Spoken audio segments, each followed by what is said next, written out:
तिलकामाझी भागलपुर विश्वविद्यालय में अप्रैल 2025 में नियुक्त 70 अतिथि शिक्षकों की सेवा समाप्ति के आदेश के बाद विवाद गहरा गया है। विश्वविद्यालय के कुलसचिव प्रोफेसर रामाशीष पूर्वे ने लोक भवन के निर्देशों का हवाला देते हुए गुरुवार को सेवा समाप्ति की अधिसूचना जारी की थी। इसके विरोध में शुक्रवार को अतिथि शिक्षकों ने प्रभारी कुलपति के नाम आवेदन सौंपकर आदेश वापस लेने की मांग की। इसके बाद सभी शिक्षक रजिस्ट्रार कार्यालय के बाहर धरने पर बैठ गए। सेवा अवधि विस्तार की मांग को लेकर शिक्षकों ने विश्वविद्यालय प्रशासन पर कई गंभीर आरोप लगाए और कहा कि अगर जल्द सकारात्मक निर्णय नहीं लिया गया तो चरणबद्ध आंदोलन शुरू किया जाएगा। हम लोग नवनियुक्त अतिथि शिक्षक हैं जिनकी नियुक्ति 2025 में हुई थी और हम लोग 11 महीने कार्य अपने संपादन करने के उपरांत भी हम लोगों को कोई वेतन प्राप्त नहीं हुआ, ना ही भुगतान हुई है किसी भी प्रकार की। और इसमें सबसे बड़ी बात ये हो गई कि हम लोगों को बोला गया कि आप लोगों का रिन्यू होगा और 3 महीने तक टहलाया गया है। सर मार्च 27 को ही हम लोगों की नियुक्ति जो 11 माह की प्रक्रिया थी वो पूरी हो गई। इसके बाद हमारे रजिस्ट्रार महोदय, यहाँ तक कि जो प्रभारी कुलपति महोदय, उन लोगों के द्वारा कोई भी निर्णय नहीं लिया गया। और इसलिए निर्णय नहीं लिया गया है क्योंकि उनका कहना है कि अगर हम अतिथि शिक्षक से जब तक कुछ प्राप्त नहीं कर लेंगे तब तक हम इन लोगों को पुनर्नियुक्ति नहीं देंगे। क्या प्राप्त करना है? अब उनके मंसूबे में यही सारी बातें पता चल रही हैं ऑफिस और अन्य चीजों से कि उन लोगों का डिमांड 3-3 लाख रुपए पुनः देना होगा, जो इसके बाद हम लोग पुनर्नियुक्ति करेंगे। आप लोग का ज्वाइनिंग हुआ था उस समय भी लिया गया था? हम लोगों के ज्वाइनिंग में किसी भी प्रकार की कोई भी धांधली और किसी भी प्रकार का पैसे का बातचीत नहीं हुआ है। हम लोगों का निष्पक्ष नियुक्ति की गई है और इसमें सबसे बड़ी बात हम कहेंगे कि 2-2 जांच कमेटियां जो जिसमें अस्थायी कुलपति थे उन्होंने दिया और हमारे लिए सारी बातें स्पष्ट करके लिखी गई। फिर दुर्भावना के साथ ग्रसित होकर के जानबूझ करके वो जो झूठे मनगढ़ंत आरोप भी लगाए गए हम लोगों पर, और इसके बाद तीसरी जांच कमेटी के रिपोर्ट में हम लोगों को गलत ठहरा दिया गया। और कल के दिनांक 18/6/2026 के दिनांक में लेटर निकाल दिया गया है कि आप लोगों की नियुक्ति जो हुई है वो गलत हुई है और उसको रद्द किया जाता है। तो महाशय ये हमें बता दें कि 11 महीने के कार्य के उपरांत ये क्यों, और वो भी जब हम लोग पैसा नहीं दिए तब। तो इस तरह से इनकी दुर्भावना तो स्पष्ट दिखाई देती है। पैसा की मांग की गई थी? 3 लाख रुपए उन लोगों के अंदरूनी बातों से पता चला है। क्या नाम हुआ आपका? मेरा नाम हुआ डॉक्टर प्रताप राज। सर हमारा 2025 में गेस्ट फैकल्टी में जॉब हुई और सारा काम यही यूनिवर्सिटी में वीसी ने और यही रजिस्ट्रार ने हम लोगों का सब नियमबद्ध रूप से हम लोगों को ज्वाइनिंग लेटर दिया। और आज 11 महीना के बाद 2 महीना बैठाने के बाद हम लोगों को बर्खास्त कर दिए। क्यों? क्या कारण था? कारण हम लोगों को रिन्यूअल करने के लिए उनकी डिमांड है और हमें 11 महीना से पेमेंट नहीं मिली है। क्या डिमांड है? पैसे की डिमांड, नवीनीकरण के लिए डिमांड 2 लाख रुपए। कौन मांग रहे हैं? पर कैंडिडेट। कौन मांग रहे हैं? Registrar sir. और हम लोग जब सही है, हमारा नियुक्ति सही है, हमारा सारा सर्टिफिकेट सही है, तो हम लोग देने में असक्षम है सर। हम लोग तो अपने गार्जियन के ऊपर निर्भर हैं। हम लोग कहाँ से अब पैसा दे सकते हैं? 11 महीना से हम लोगों को बहकावा में रखा गया। पेमेंट आ रही है। भागलपुर पुलिस केंद्र के परेड ग्राउंड में शुक्रवार को 235 प्रशिक्षु सिपाहियों का दीक्षांत समारोह सह पारण परेड आयोजित किया गया। इनमें लखीसराय जिला बल के 84 और मुंगेर जिला बल के 151 प्रशिक्षु सिपाही शामिल थे। समारोह में मुख्य अतिथि के रूप में पूर्वी क्षेत्र के पुलिस महानिरीक्षक विवेक कुमार उपस्थित रहे। उन्होंने पारण परेड का निरीक्षण कर प्रशिक्षुओं के अनुशासन, समर्पण और उत्कृष्ट प्रदर्शन की सराहना की। अपने संबोधन में उन्होंने कर्तव्य निष्ठा, सत्यनिष्ठा, अनुशासन और जनसेवा की भावना के साथ पुलिस सेवा निभाने का आह्वान किया। इस अवसर पर बेहतर प्रदर्शन करने वाले प्रशिक्षु सिपाहियों और प्रशिक्षकों को प्रशस्ति पत्र देकर सम्मानित किया गया।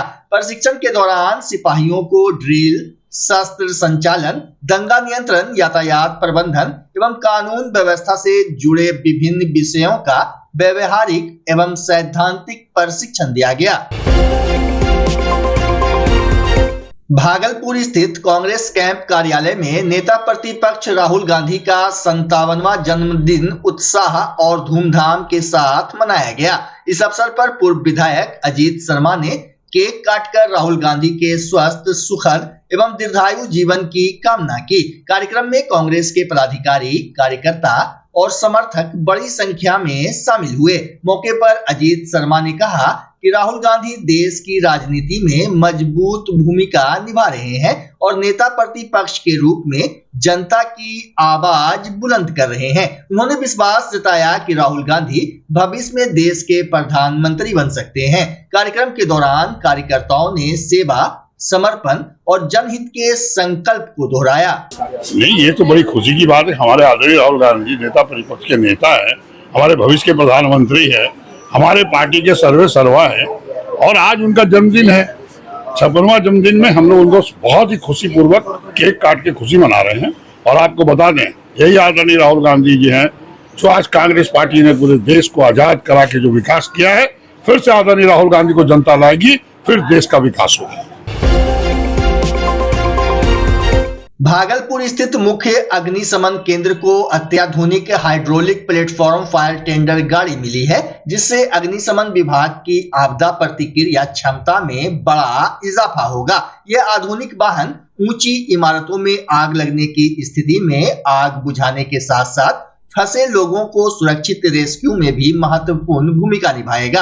गाड़ी में लगा हाइड्रोलिक प्लेटफॉर्म कई मंजिलों तक पहुंचने में सक्षम है, जिससे अग्निशमन कर्मी ऊंचाई वाले स्थानों पर तेजी से पहुंच सकेंगे। इसमें high pressure water system, foam fire fighting सुविधा और 360 डिग्री घूमने वाला प्लेटफॉर्म लगाया गया है, जो राहत एवं बचाव कार्य को अधिक प्रभावी बनाएगा। शहर में बढ़ती बहुमंजिला इमारतों और बड़े व्यावसायिक परिसरों को देखते हुए इस वाहन की लंबे समय से आवश्यकता महसूस की जा रही थी। अधिकारियों का मानना है कि इसके शामिल होने से आग जैसी आपात स्थितियों से निपटने में विभाग को बड़ी मजबूती मिलेगी। इस गाड़ी को आने के बाद यहाँ के शहरवासियों को बहुत फायदा है कि बड़े से बड़ी इमारत जो भी भवन है उस पर भी जा कर के हम आग को बुझा सकते हैं और साथ साथ वहाँ से फंसे हुए व्यक्ति को रेस्क्यू कर के हम निकाल सकते हैं। पहले क्या परेशानी होता था सर? पहले परेशानी होती थी कि जो हम लोग बड़े बड़े इमारत पर जाने के लिए हमको जो भवन का बना हुआ सीढ़ी था उससे हम लोग जा कर के आग को कंट्रोल करते थे, लेकिन इससे ही फायदा हुआ कि हम लोग रोड पर खड़ा कर के हम उस मंजिल तक जा कर के जहां आग लगा हुआ है बड़ी इमारत में हम वहां पर जा कर के आग बुझा सकते हैं। इससे बहुत सुविधा होगी और ख़ास कर के भागलपुर वासियों को यह सबसे बड़ा सौभाग्य कहिए कि गाड़ी आने के बाद और साथ साथ विभाग का ये बहुत सौभाग्य है। भागलपुर वासियों की इससे बड़ी बड़ी गाड़ी दिए और हम लोग 10 मंजिला तक आग को बुझा सकते हैं। क्या नाम है सर? मेरा नाम श्रवण रविदास। सीतामढ़ी जिले के बोखड़ा क्षेत्र में शराब तस्करों से जुड़ा एक बड़ा मामला सामने आया है। बताया जा रहा है कि तस्कर अंग्रेजी शराब से लदा ट्रक छोड़कर मौके से फरार हो गए। ट्रक में भारी मात्रा में शराब रखी गई थी। घटना की सूचना फैलते ही आसपास के ग्रामीण बड़ी संख्या में वहां पहुंच गए और पुलिस के पहुंचने से पहले ही शराब की लूट शुरू हो गई। कई लोग शराब की बोतलें लेकर जाते देखे गए। सूचना मिलने पर पुलिस घटनास्थल पर पहुंची और मामले की जांच शुरू कर दी। पुलिस तस्करों की पहचान और शराब की मात्रा का आकलन कर रही है। शेखपुरा जिले के बरबीघा थाना क्षेत्र स्थित कुतुबचक गांव में एक युवक पर तलवार से जानलेवा हमले का मामला सामने आया है। घटना का वीडियो सोशल मीडिया पर वायरल होने के बाद इलाके में सनसनी फैल गई। पीड़ित डेयरी संचालक प्रशांत कुमार पर कथित रूप से तलवार से हमला किया गया, जिसमें उसके हाथ की 3 उंगलियां कट गई। शिकायतकर्ता रूबी देवी ने बरबीघा थाने में दर्ज प्राथमिकी में राहुल कुमार और सोनू कुमार उर्फ धर्मेश कुमार पर 20,000 रुपये निकालने, विरोध करने पर हमला करने और फायरिंग करने का आरोप लगाया है। पुलिस ने मामला दर्ज कर जांच शुरू कर दी है। बरबीघा थाना अध्यक्ष ने बताया कि वायरल वीडियो और लगाए गए आरोपों की जांच के बाद दोषियों के खिलाफ विधि सम्मत कार्रवाई की जाएगी। राहुल गलत कहीं नहीं तो भैया अपने लड़के कहाँ जी मेरे, उसको बुलाइए भैया, मारेंगे फिर बाद में मारेंगे, मेरे बात मानेंगे फिर बाद में मारेंगे भैया, मारेंगे हाँ बाद में मारेंगे हाँ पहले। राहुल गलत कहीं नहीं तो भैया अपने लड़के कहाँ जी मेरे, उसको बुलाइए भैया, मारेंगे फिर बाद में मारेंगे, मेरे बात मानेंगे फिर बाद में मारेंगे भैया, मारेंगे हाँ बाद में मारेंगे हाँ पहले। राहुल गलत कहीं नहीं तो भैया अपने लड़के कहाँ जी मेरे, उसको बुलाइए भैया, मारेंगे फिर बाद में मारेंगे, मेरे बात मानेंगे फिर बाद में मारेंगे भैया, मारेंगे हाँ बाद में मारेंगे हाँ पहले। राहुल गलत कहीं नहीं तो भैया अपने लड़के कहाँ जी मेरे, उसको बुलाइए भैया, मारेंगे फिर बाद में मारेंगे, मेरे बात मानेंगे फिर बाद में मारेंगे भैया, मारेंगे हाँ बाद में मारेंगे हाँ पहले। राहुल गलत कहीं नहीं तो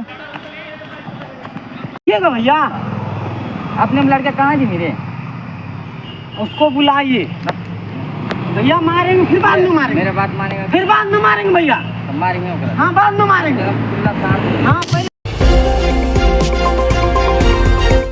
बच्चा जब जन्म लेता है तो कई बार बच्चा तुरंत नहीं रोता है, रोने में देर हो जाता है। ऐसे में बच्चा क्षतिग्रस्त हो जाता है और उसके बचने की संभावना कम हो जाती है, और यदि बचा तो भविष्य में उसमें विकलांगता की समस्या आती है, जिसे सीपी कहते हैं, जिसका कोई माकूल इलाज नहीं है और ज़िंदगी भर बच्चा विकलांगता से जूझ सकता है। ऐसे में पूरे संसार में कूलिंग थेरेपी का सहारा लिया जाता है। जन्म से ठीक 6 घंटा के अंदर यदि उसको कूलिंग थेरेपी दिया जाए तो उससे उसका सीपी की समस्या कम होती है और बचने की भी संभावना बढ़ती है। पहली बार बिहार झारखंड में आपके शहर के स्नेह नवजात शिशु बाल सेवा केंद्र में यह मशीन उपलब्ध है। कभी भी ऐसी बात हो कि बच्चा रोने में विलम्ब हो गया तो आप स्नेह नवजात शिशु बाल सेवा केंद्र में जरूर संपर्क करें।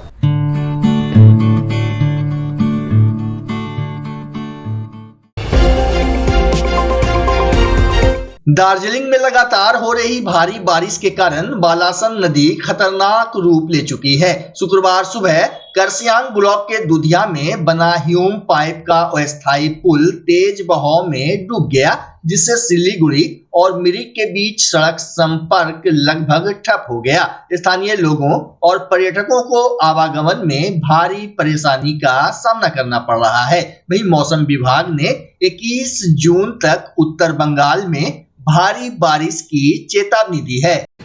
नमस्कार, आप देख रहे हैं दुधिया का दृश्य। ममता सरकार और अनिल सरकार ने दुधिया को लंबा समय से एक सपना दिखा के बैठा है, जिसके कारण 4 अक्टूबर 2025 को भी इतना बड़ा फ्लड आके दुधिया का ब्रिज डैमेज हुआ। उसके बाद इतना सारा सीएम आया, सारा मंत्री आया, सब आने के बाद देखने के बाद भी दुधिया ने एक बात के लिए अपील किया था। उस टाइम सुना कि डिजास्टर का फंड भी आया, लेकिन दुधिया को बांध नहीं दिया। रात सुबह से आदमी रात लगभग 12 बजे से आदमी घर छोड़ के फिर एक साइड में जाके बैठना पड़ रहा है, कारण नदी बढ़ गया है। वो नदी बढ़ने के कारण जो टेम्प्रोरी ब्रिज बनाया था वो ब्रिज भी कोलैप्स हो रहा था। मिरिक और सिलीगुड़ी से मिरिक जाने के लिए कोई यातायात है, इधर दुधिया से कोई यातायात नहीं है, क्योंकि कोई संभावना नहीं, क्योंकि जो टेम्प्रोरी ब्रिज था वो कम्प्लीटली बह चुका है। और रिक्वेस्ट है कि अभी हमारा नया सरकार आया है, हम लोग आशावादी है कि नया सरकार ही काम करना पड़ेगा और नया सरकार काम भी करेगी। लेकिन जो दुधिया को रुलाया है वो ममता सरकार और अनिल सरकार ने दुधिया को काफ़ी दुख दिया हुआ है। लंबा समय से शिलान्यास करके बड़ा बड़ा उद्घाटन करके बड़ा बड़ा सपना देखा के बहुत सारा चुनाव लड़ के बस दुधिया को सपना देखा है, लेकिन कभी पर बात नहीं बनाया। 2-3 बार तो टेंडर करके भी टेंडर को रिजेक्ट किया, लेकिन बात नहीं बना। दुख की बात है, दुधिया शोकित है, दुधिया आज रो रहा है। दुधिया का हर एक ग्रामवासी घर छोड़ के एक साइड में बैठना पड़ रहा है। ये बड़ी दुख की बात की आज के डेट में। और हमें आशा और भरोसा है कि हमारा नया सरकार डबल इंजन का सरकार दूधिया को बात प्रोटेक्शन कर देगा और दूधिया को बचाएगा, बोल के हम अभी से सबको रिक्वेस्ट भी करना चाहता हूँ।